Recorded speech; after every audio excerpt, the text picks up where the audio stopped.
É tão comum a gente ver mais de um condutor por fase, principalmente se tratando de circuitos que alimentam aqueles equipamentos de maior potência. A dúvida é, isso é tecnicamente correto?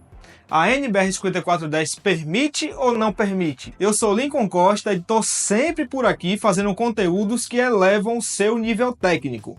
Bora lá que aqui é elétrica em ação!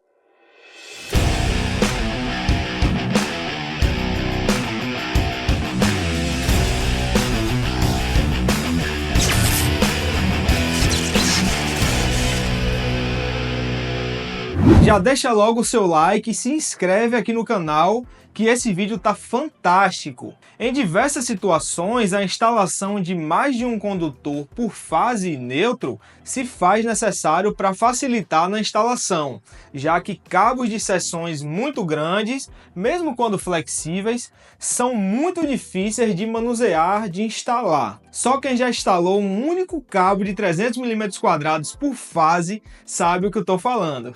Essa é uma prática correta e permitida sim pela NBR 5410, mas não pode ser de qualquer jeito. A norma traz algumas recomendações muito importantes. Geralmente o paralelismo de condutores é aplicado quando a corrente de projeto e os fatores de correção exigem seções iguais ou superiores a 185 mm². A partir dessa seção já começa a ficar bem complicado o trabalho, então já é interessante dividir em mais condutores.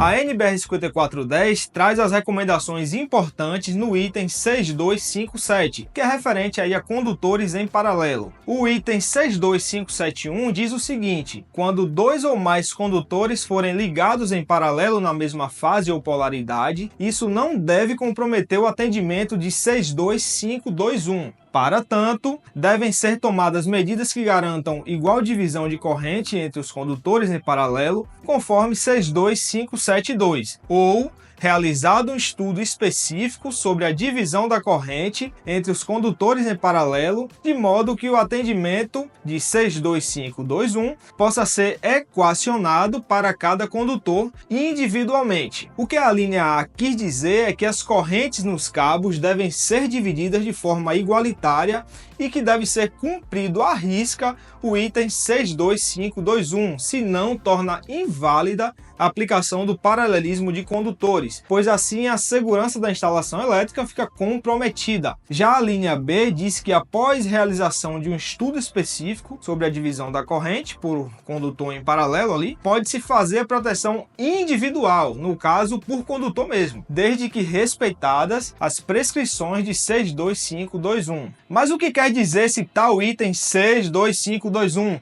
e por que o seu não atendimento invalida o paralelismo de condutores? Bom, ele diz que a corrente transportada por qualquer condutor durante períodos prolongados em funcionamento normal deve ser tal que a temperatura máxima para serviço contínuo, dada na tabela 35, não seja ultrapassada. No caso, não deve ultrapassar 70 graus para policloreto de vinila, o famoso PVC, até 300 mm², tá? 70 graus para policloreto de vinila, PVC, maior que 300 mm², 90 graus para borracha etileno-propileno, o EPR, ou 90 graus para polietileno reticulado, XLPR. Esse mesmo item diz que a capacidade de condução de corrente deve ser determinada conforme 62522 ou conforme 62523. 62522 diz que a corrente nesses condutores não deve ser maior do que a que eles suportam, como descrito nas tabelas 36 a 39. 62523 diz que os valores de capacidade de condução de corrente podem também ser calculados como indicado na ABNT NBR 11301, norma referente ao procedimento de cálculo da capacidade de condução de corrente dos cabos isolados em regime permanente, considerando o fator de carga 100%. Dependendo do caso, pode ser necessário levar em conta as características da carga e, para os cabos enterrados, a resistividade térmica real, no caso, fazer um estudo geológico preciso ali do solo onde vai ser instalado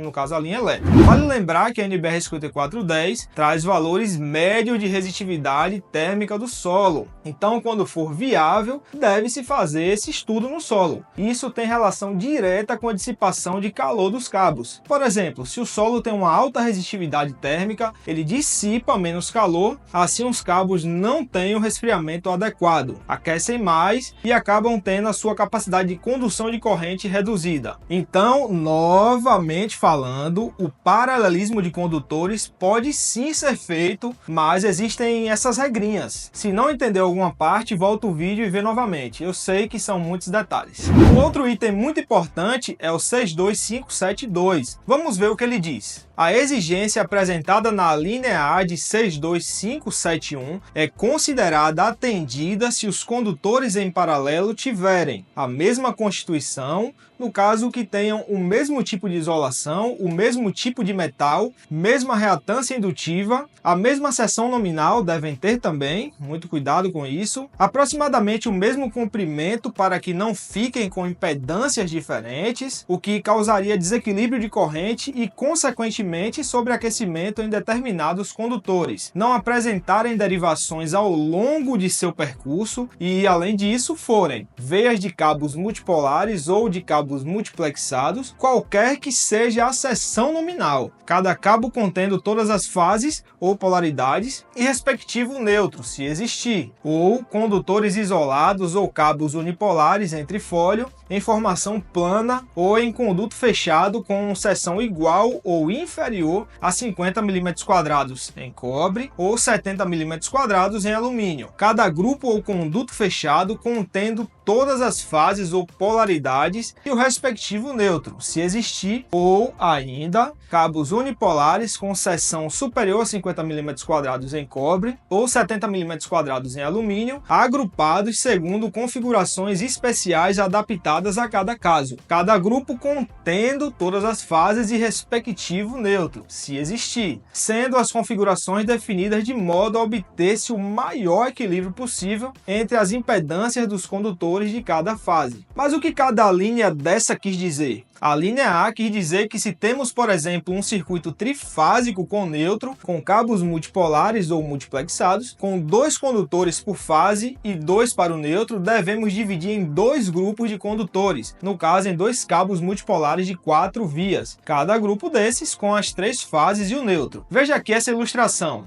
Nós temos no cabo multipolar da esquerda fase RST e neutro, e no da direita a mesma coisa, fases RST e neutro. Assim, com esse tipo de arranjo, as reatâncias indutivas são praticamente iguais dos cabos de cada fase e diferente as reatâncias nas 3 fases. Isso faz com que não ocorram sobreaquecimentos significativos nos condutores. A linha B quis dizer que se temos, por exemplo, um circuito trifásico com cabos unipolares entre fólio com 2 condutores por fase, devemos dividir em 2 grupos de condutores, nesse caso, podendo ser 2 grupos separados, tá? Cada grupo ou conduto com as 3 fases. A linha C quis dizer que quando são utilizados cabos unipolares com seções superiores a 50 mm² em cobre ou 70 mm² em alumínio, a reatância indutiva passa a ser considerável e devem ser tomadas medidas para que os cabos, principalmente os de mesma fase, tenham praticamente a mesma reatância. Uma das soluções utilizadas para o caso de bandejas e leitos é agrupar os cabos alternando a sequência das fases em cada grupo e separando esses grupos próximos de uma distância de cerca do dobro do diâmetro externo de cada cabo. Caso a distância seja superior ao dobro do diâmetro externo, não é necessário utilizar o fator de agrupamento.